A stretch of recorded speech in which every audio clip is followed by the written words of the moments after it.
Recap exactly what has been happening at Camp Hope in Chile, in Copiapo, Chile. We have just had word, we have heard the sirens, that there has been a breakthrough in the rescue tunnel which is being dug to reach those 33 miners who are trapped 600 meters below the ground. This is 66 days since their mine collapsed above them. They've been trapped under there for more than 2 months.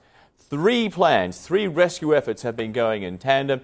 Plan B, Tom, Dick and Harry, if you like, from The Great Escape, but Plan B is now the one which has broken through, and there are scenes of joy and excitement and jubilation as that siren set off a national outpouring of joy as they break through and have finally reached the 33 miners who are trapped below. We are speaking with our Patrick Ottman, who has been there pretty much since the beginning of this ordeal, and he is describing to us the joy, the outpouring of joy for those people who have been waiting patiently with a great deal of anxiety and uncertainty above ground for 66 days now. Patrick, you were saying to us earlier, though, that this is now a breakthrough, but the most dangerous part of this rescue is yet to come.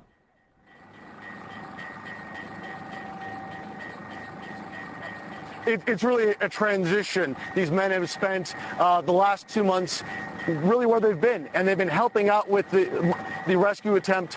They've been very involved, but they really haven't had to move. There hasn't been any change in their status ever since they were found 17 days after this mine collapse. And now we were entering into a very different phase. Now this completed rescue hole, a rescue capsule will have to be sent down it, and these men will have to get into that capsule and be brought up to the surface, something that really has never been done in this kind of setting. Officials believe that it can be carried out safely, but it'll be touch and go. Even this rescue, the final moments of these men's entrapment down below us here, 2,300 feet, some 700 meters below us. Even those final moments will be an ordeal, being hoisted one at a time. Each men's rescue could take over an hour, John, prolonging the rescue over a day. It could take as long as 2 days, working around the clock to bring these men out.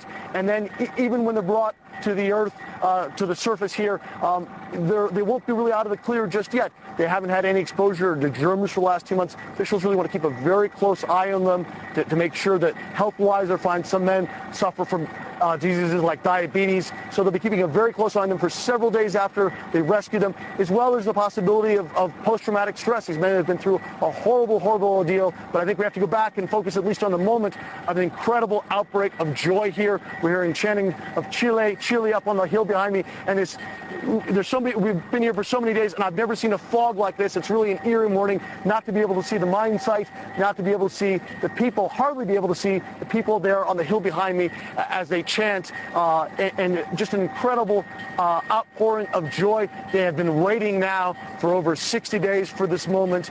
They really have not known yet if their relatives could be rescued. And apparently today, for the first time, an incredible milestone as a drill breaks down to these 33 trapped men and a rescue appears imminent, John.